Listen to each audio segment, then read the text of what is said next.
Louisiana Office Supply is the largest stocking office product store in the South with a new 23,000 square foot showroom.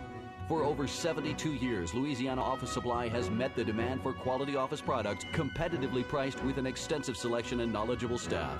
From office furniture to Post-it notes, there are supplies for every part of your office. Louisiana Office Supply, generation after generation, exceptional service since 1936. Don't be left without power this hurricane season. Central Plumbing Company is now a Briggs & Stratton generator sales, installation, and service provider. Affordable Briggs & Stratton generator systems come with a 4-year warranty. That's twice as long as the leading competitor's brand. You can keep your cool because Briggs & Stratton generators allow you to use your central air in power outages. And when you buy a Briggs & Stratton generator from Central Plumbing, you'll get prompt, preferred service even during an emergency. So get prepared this hurricane season at Central Plumbing Company. Now at 7000 Greenwell Springs Road, 925-8552.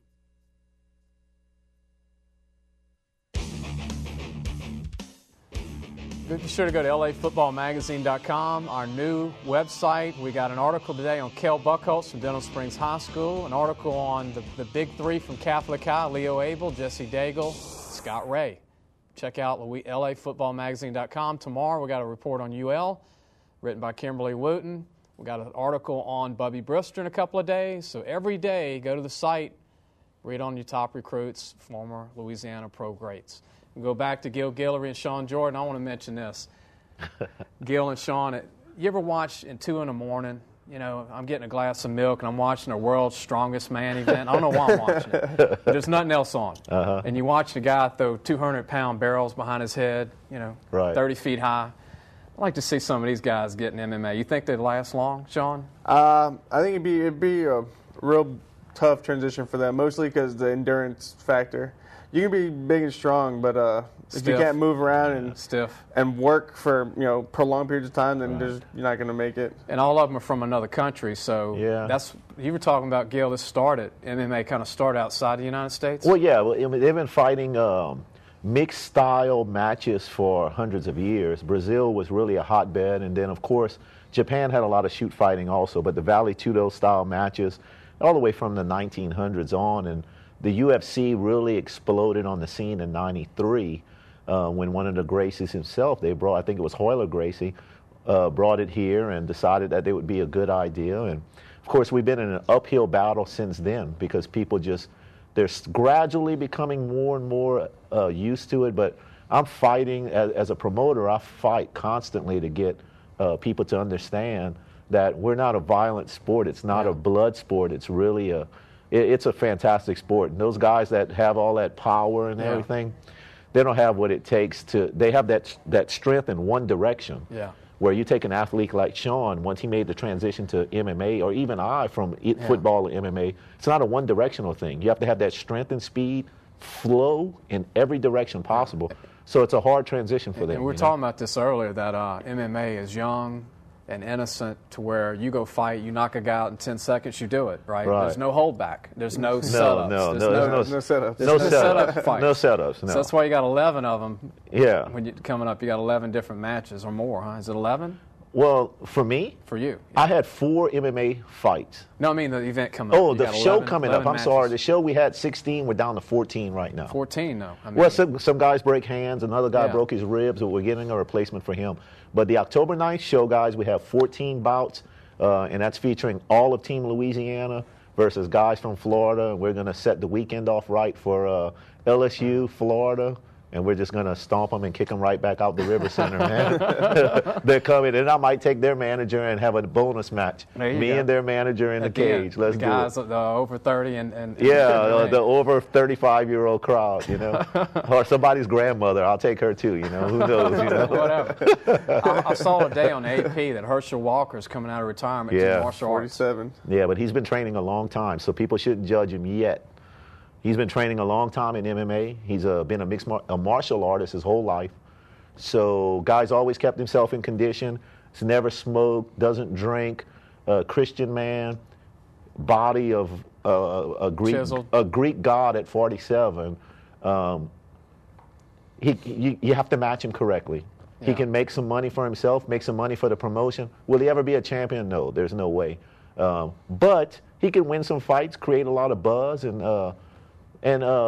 create a lot of excitement. Things like that have to happen. I think make a movie after if he can win a few You never fights, know. Look, think about it. Jim Thorpe was all these sports. Herschel Walker did what? Bobsledding, sprinting, football, now MMA. He's done a lot of different things just to show the athleticism that he. He's the same guy that came out of high school. They said he did 500 sit-ups and push-ups a day. Wow, I don't know. That's a day. That's a lot. At 220 pounds as a 15-year-old in high school. He was a freak of nature in college. Yeah, and the Cowboys, I think he played too many years in the USFL though. Yeah. Like the treads on the running back, it's usually 5-6 years. He played 12 or 13 years, but his first 5 years were in the USFL league. But some people don't transition well from college to pro either. So you look at a lot of guys that you've never heard about when they play college, and in the pros they're superstars. It's a violent sport, like you said, MMA. Pro ball is a violent sport. And the most violent position out there is what? Running back. Running back. Yep. There you go. And when they lose the speed, you see it, like with Emmitt Smith and Barry. That's one thing I said about Barry Sanders. Barry got out early. Well, he still had his knees and his ankles and everything else. But getting back to MMA, Sean, who was your toughest bout, and what was the guy's name, and what city was it in? Because you travel for these bouts. My toughest fight so far probably would have to be a kid out of Buffalo, New York, named Mansi Bole. I fought him in June or July. Okay. Big kid, all-American collegiate wrestler.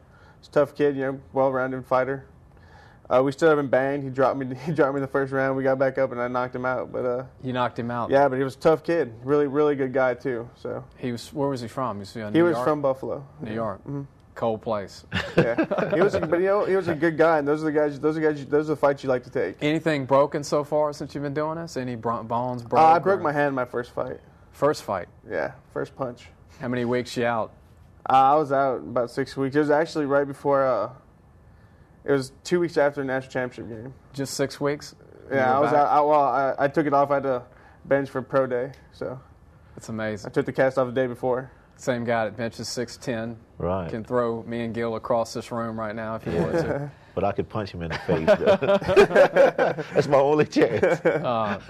Event, tell everybody, is this the first time it's been held at the This is the first time that we've come to the River Center. There have been shows in Baton Rouge before. However, we're Louisiana's most successful company. We're Louisiana's largest. We're one of the largest in the South. This is our first show here in Baton Rouge, Louisiana. We're from Lafayette as a company. My wife and I are from Lafayette as a family. And, from the sport, we have a lot of fans here. It was just a natural way for us to come here. But this is our first show here. But we'll be doing a show, probably a rivalry game every year. Next year will be probably Louisiana, Alabama. This year we're doing Louisiana, Florida. So I think we're going to build on this every year. Get Nick Saban and Miles to be the or get two people dressed like them in the cage wearing like sumo outfits. I'm just thinking anyway, I'm just thinking. To market it, huh? I'm trying to market it. Get people there. But That's right. How many people are you expecting for the event? I'm expecting a sellout. At least I'm hoping it does. We should do no less than 3,500 people. We set the building up for 5,200, so I'm hoping that we do that. The tables are selling quickly, all the VIP tables, cage side.